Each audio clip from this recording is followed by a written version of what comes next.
मेरे प्यारे बच्चों, नमस्कार। बेटा वर्क क्लासेज में मैं अरुण कुमार राय आपका स्वागत करता हूं।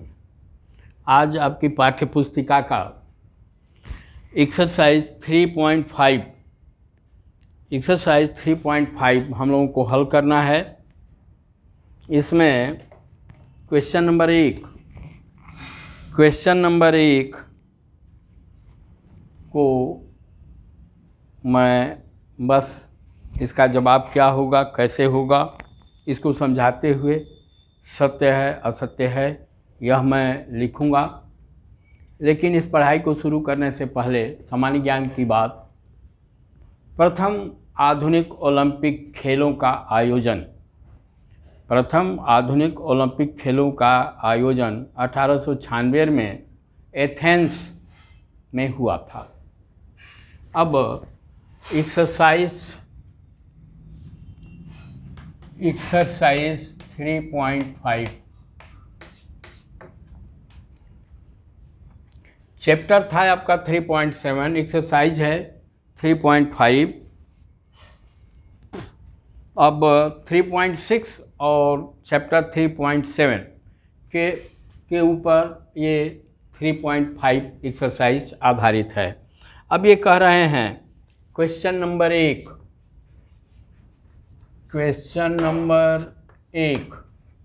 क्या कह रहे हैं, इनमें से कौन सा कथन सत्य है।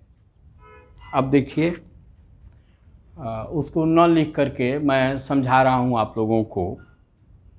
यदि कोई संख्या, ये कह रहे हैं कि सत्य है कि असत्य है, यदि कोई संख्या 3 से विभाज्य है तो वह 9 से भी विभाज्य होगी।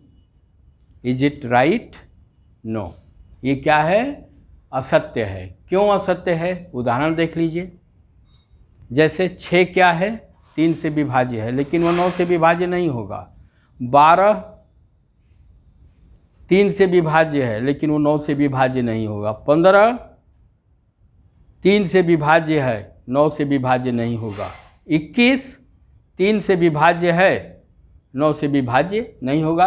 अतः यह कथन ए असत्य है। फिर क्या है? बी, यदि एक संख्या 9 से विभाज्य है तो वह 3 से भी अवश्य विभाज्य होगी। हाँ, होगी। क्यों होगी? हम लोगों ने अभी पढ़ा है। यदि ये कह रहे हैं कि यदि कोई संख्या 9 से विभाज्य है तो वह 3 से भी विभाज्य होगी। अभी हम लोग पिछले क्लास में पढ़े हैं कि यदि कोई संख्या किसी संख्या से भाज्य है तो वह उसके गुणनखंडों से भी भाज्य होगी। तो यदि कोई संख्या 9 से भाज्य है तो 9 के गुणनखंड क्या हैं? 3 गुणित 3। 9 के विभाज्य गुणनखंड क्या हैं? 3 गुणित 3। मतलब वह संख्या 3 से भी विभाज्य होगी। उदाहरण के लिए 18 ले लीजिए। इसके गुणज, 9 के गुणज 9, 18, 27, 36, 45, ये सारी संख्याएं क्या हैं? 3 से विभाज्य हैं। अतः यह सत्य है। सी, यदि संख्या 18 से भी विभाज्य होती है तो वह 3 और 6 से भी विभाज्य होगी। क्यों? 18 के गुणनखंड क्या हैं? 3 गुणित 6, 18। अतः यह सत्य है। सी आपका क्या है? सत्य है। अब मैं इसको लिख नहीं रहा हूँ, इसका उत्तर बतला रहा हूँ। इसको समझाने में थोड़ा अच्छा लग रहा है। जितने में मैं लिखूँगा उतने में आपको समझा दूँगा। फिर डी, यदि एक संख्या 9 और 10 दोनों से विभाज्य है तो वह 90 से भी विभाज्य होगी। हाँ, इसको पीछे हम लोग पढ़ चुके हैं कि यदि कोई संख्या किन्हीं 2 अभाज्य संख्याओं से भाज्य है तो वह संख्या उनके गुणनफल से भी भाज्य होगी। जो 4 नियम हम लोग पढ़े हैं उसमें से एक वह भी है, तो उसको आप लोग याद कर लीजिए बेटा। यह बहुत सिंपल है। फिर है यदि दो संख्याएं सह अभाज्य हों, यदि दो संख्याएं, ये ई है, यदि दो संख्याएं सह अभाज्य हों तो इनमें से कम एक अवश्य ही अभाज्य संख्या होगी। यह कोई ज़रूरी नहीं है। यदि दो संख्याएं सह अभाज्य हों तो इनमें से कम एक अवश्य ही अभाज्य संख्या होगी, ऐसा नहीं है। क्यों? इसलिए कि जैसे मैंने आपको एक पहली कक्षाओं में जवाब ये आया था, ये 215 और 216, ये दोनों संख्याएं क्या हैं? सहअभाज्य हैं, लेकिन इनमें कोई अभाज्य नहीं है। दोनों क्या हैं? सहअभाज्य हैं। ऐसे ही आप ले लीजिए 5 और 6, ये क्या हैं? एक दूसरे के प्रति सहअभाज्य हैं, लेकिन यहाँ तो मान लीजिए एक अभाज्य संख्या है, मैं इसकी बात नहीं कर रहा। अब जैसे आप ले लीजिए 13 और 14 और 15 को भी ले सकते हैं आप। 14 और 15 ये दोनों एक दूसरे के प्रति सहअभाज्य हैं, लेकिन ये क्या है? भाज्य संख्याएं हैं, अतः वह गलत है, असत्य है। 4 से विभाज्य सभी संख्याएं 8 से विभाज्य होंगी। जैसे ऊपर उदाहरण दे दिया गया है कि 9 से विभाज्य सभी संख्याएं 4 से विभाज्य होंगी। क्या लिखा गया था? वह असत्य है, ठीक नहीं है, गलत है। वैसे ही 4 से सभी विभाज्य संख्याएं 4 से विभाज्य सभी संख्याएं 8 से भी विभाज्य होंगी। हाँ सही है बेटा, वो गलत नहीं बोल रहा था, ये सही है। फिर है 8 से विभाज्य सभी संख्याएं 4 से विभाज्य होनी चाहिए। हाँ सही है। ये बेटा ऊपर वाला गलत है, थोड़ा संशोधन कीजिए। 4 से विभाज्य सभी संख्याएं 8 से विभाज्य नहीं होंगी। जैसे मान लीजिए 4 से विभाज्य 12 हुआ, 20 हुआ, 24 हुआ, तो 24 तो मान लीजिए 8 से विभाज्य है। 28 8 से विभाज्य नहीं है, अतः 4 से सभी जो संख्याएं विभाज्य होंगी वह 8 से विभाज्य नहीं होंगी, वह सही है, गलत है। फिर जी है 8 से विभाज्य सभी संख्याएं 4 से विभाज्य होनी चाहिए। हाँ सही है, क्योंकि 8 के गुणनखंड क्या होंगे? 2 गुणित 4, तो 4 से भी वो संख्याएं विभाजित होंगी। फिर एच है यदि कोई संख्या दो संख्याओं को अलग अलग पूरा विभाजित करती है। यदि कोई संख्या दो अलग अलग संख्याओं को पूरा विभाजित करती है तो वह इनके योग को भी पूरा विभाजित करेगी। हाँ विभाजित करेगी। इसको जैसे हम लोग पढ़े थे 20 और 16 का था आपकी पिछली कक्षा में, हम लोग पढ़े थे क्या? 20 और 16, 20 और 16, ये इसका गुणनखंड मान लीजिए ये 4 से विभाजित हो रही है, ये भी 4 से विभाजित होती है संख्या 16। अब इनका योग क्या हुआ? 20 धन 16 बटा 4, 36 बटा 4, मतलब ये इसको विभाजित करती है। हाँ ये सही है। फिर है यदि कोई संख्या दो संख्याओं के योग को पूरी तरह विभाजित करती है तो वह उन दोनों संख्याओं को अलग अलग भी विभाजित करेगी। देखिए कुछ अंशों तक यह सही है और कुछ अंशों तक यह गलत है। यह जैसे मान लीजिए दो संख्याएं हैं, एक 16 है और एक 4 है। 16 इसको 16 है और 12 लीजिए।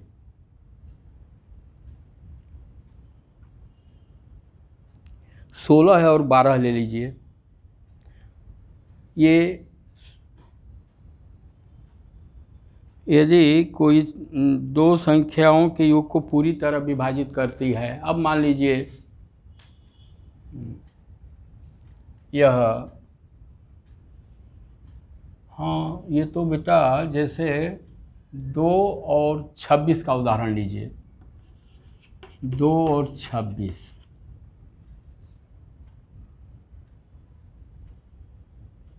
नहीं यह हम लोगों का नियम पूरा करेगा वह।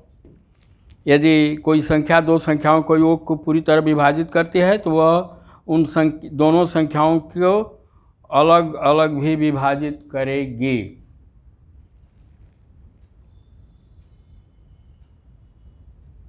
सही है, यह सत्य है, तो इसको आप लोग सत्य लिखिए।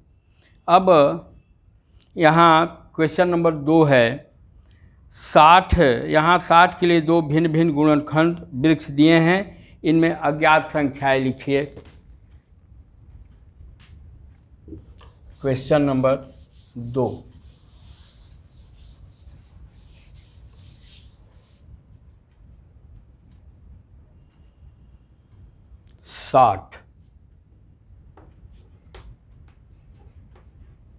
साठ पर इन्होंने दो वृक्ष बनाया है, यहाँ पर 6 कर दिए, यहाँ पर 10 कर दिया। 10 को इन्होंने बांटा है 5, और यहाँ क्या होगा 2 होगा, 5 दूना के 10, ठीक। तो यहाँ पर जो है 2 हो गया। 6 को इन्होंने क्या किया है, यहाँ पर 2 किया है, तो क्या होगा ये 2 तिहाई 6, ये 3 और 2 होगा।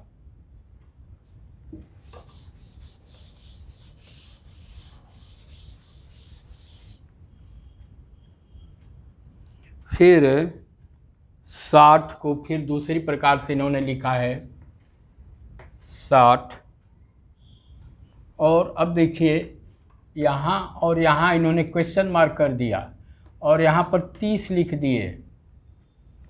30 तो क्या होगा 30 दूना के 60, यहाँ पर 2 हो जाएगा। अब फिर 30 को आगे बढ़ा रहे हैं तो यहाँ पर 10 कर दे रहे हैं, तो यहाँ पर क्या होगा 3 होगा, 10 तिहाई 30। फिर 10 को 2 पार्ट में बांट रहे हैं, तो ये क्या हो जाएगा 2 हो जाएगा और ये 5 हो जाएगा। ये सभी गुणनखंड क्या हैं 60 के अभाज्य संख्याएं हैं, अतः यहाँ पर 2 होगा, यहाँ पर 3 होगा, यहाँ पर 2 और 5 होगा। यह आपका जवाब है। फिर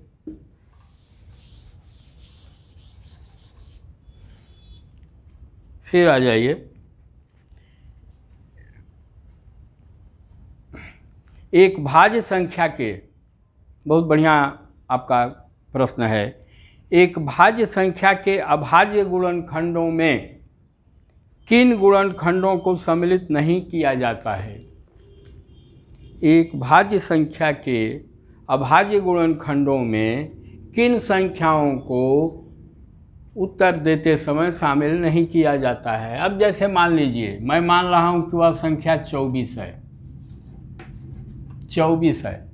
24 के गुणनखंड क्या क्या होंगे, 1, 2, 3, 4, 6, 8, 12 और 24। ये संख्याएं जो है, लेकिन हमको अभाज्य गुणनखंडों की बात चल रही है। मैं तो उदाहरण दिया हूँ एक, किसी एक भाज्य संख्या के अभाज्य गुणनखंडों में किन संख्याओं को शामिल नहीं किया जाता है, तो इसमें किसको किसको शामिल नहीं करते हैं हम लोग उत्तर लिखते समय। पहले तो 1 और दूसरा 24। क्या है उस संख्या को और एक को हम लोग शामिल नहीं करते हैं। और अब यदि इसके भाज्य गुणनखंडों की बात करनी होगी, अभाज्य गुणनखंडों की, तो 24 का क्या होगा, 2 गुणते 2 गुणते 2 गुणते 3, ये हमारे इसका उत्तर होगा 2 दूना के 4 दूना के 8 3 के 24। लेकिन यदि मैं अभाज्य गुणनखंडों की बात चल रही है तो हम लोग क्या करते हैं, एक को कहीं नहीं लिखते हैं और उस खुद संख्या को नहीं लिखते हैं। राइट, ये आपका क्वेश्चन नंबर 3 था।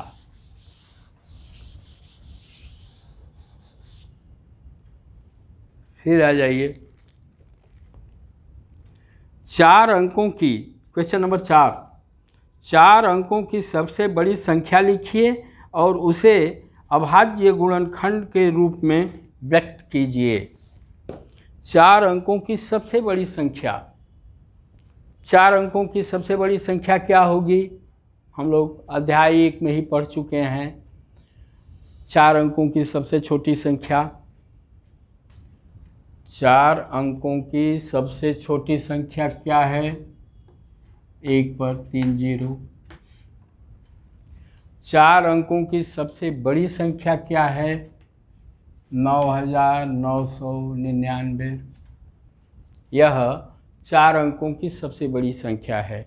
अब इसको फैक्टराइज कीजिए, यह क्या होगा, यह 3 से कटेगा। मैं इसके लिए चाहे तो आप वो भी ले सकते हैं, क्या कहते हैं, फैक्टर 3, लेकिन फैक्टर 3 थोड़ा आप पर ज़्यादा भार देने वाला होगा दिमाग पर। एक सामान्य चीज़ जो ऐसे करके मैं बताया था, क्या, जैसे 999, इसको हम लोग चाहे तो आप 9 से भी दे सकते हैं भाग, लेकिन फिर 9 को 3 गुणते 3 लिखना पड़ेगा। मैं यहाँ पर शुरू से ही ऐसे चल रहा हूँ, तो ये क्या हो जाएगा, 3 3 3 3। फिर इसको 3 से भाग दीजिए, ये क्या होगा, 1 1 1 1। फिर इसको किससे भाग देंगे आप, 11 से भाग दीजिए। दाहिने से विषम अंकों का योग ऋण दाहिने से सम अंकों का योग, यदि इन दोनों का अंतर 0 आता है तो वह संख्या 11 से क्या होगी, विभाजित होगी। तो यहाँ पर 11 ले लीजिए। ये सम अंक क्या, विषम अंक क्या है, 1 और 1 1 2 3, ये विषम अंक है, ये सम अंक है, दोनों का 2 2 ऋण 2 बराबर 0, अतः यह संख्या 11 से विभाजित होगी। तो क्या हो गया, 11 ही कम 11, राइट। फिर ये क्या गया, ए और फिर 11, 101 बार, राइट, सही है ना। एक बार 0 से 0 हो जाएगा, 101 बार। अब 101 किसी से कटने वाला है कि नहीं, थोड़ा दिमाग पर जोर दीजिए। 1 और 1 2, 3 से नहीं कटेगा, 2 से नहीं कटेगा, 7 से यह संख्या नहीं कटेगी। जब 3 से नहीं कट रहा है तो 9 से भी नहीं कटेगा, किसी से नहीं कटेगा। तो क्या आ गया हम लोगों का गुणनखंड, 9999 का गुणनखंड आ गया हम लोगों का 3 गुणते 3 गुणते 11 गुणते 101। यह 4 अंकों की सबसे बड़ी संख्या का यह जो है अभाज्य संख्याओं में गुणनखंड है। 4 अंकों की सबसे बड़ी संख्या का अभाज्य संख्याओं में क्या है, यह गुणनखंड है।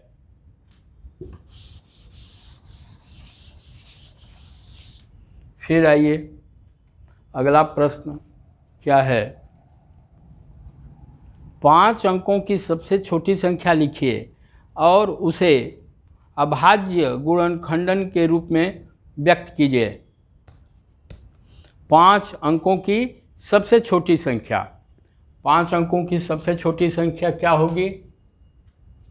5 अंकों की सबसे छोटी संख्या क्या होगी? 1 पर 4 शून्य, 10,000। 10,000 5 अंकों की सबसे छोटी संख्या है। अब इसका ऐसे ही करें हम लोग। देखिए क्या आता है, 2 से भाग दीजिए, कितना आएगा? 5,000 आएगा। फिर इसको 2 से दीजिए, कितना आएगा? 5,000 का आधा 2,500।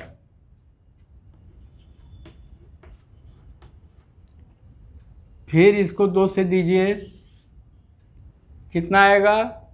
2,500 का आधा 1,250। फिर चूंकि इसके अंत में शून्य है अतः यह 2 से विभाजित होगा, तो ये कितना होगा बेटा? 2 छके 12, 2 दूना के 4, 2 पाँचे 10।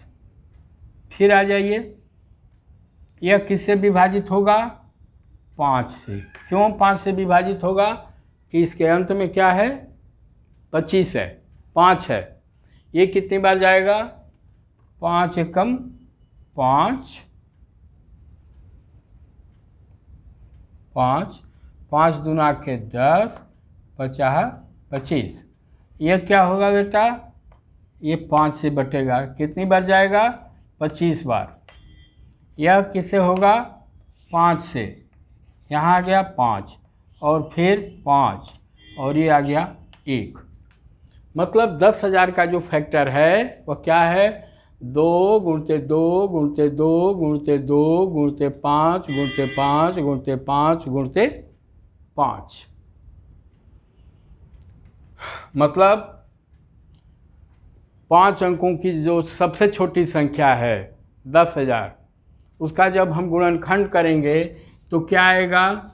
2 गुणते 2 गुणते 2 गुणते 2 गुणते 5 गुणते 5 गुणते 5 और गुणते 5। 4 बार 2 का गुणा और 4 बार 5 का गुणा। ये है हम लोगों का अभाज्य संख्याओं में ये क्या है? गुणनफल है। और मैं अब चाह रहा हूँ कि आपकी कक्षा यहीं ख़त्म किया जाए, फिर अगली कक्षा में जो है हम लोग आगे के सवालों को हल करेंगे। तो यह यदि आप लोगों को अच्छा लगा हो तो कृपया इसे आप लोग लाइक करें, शेयर करें एवं सब्सक्राइब करें। धन्यवाद।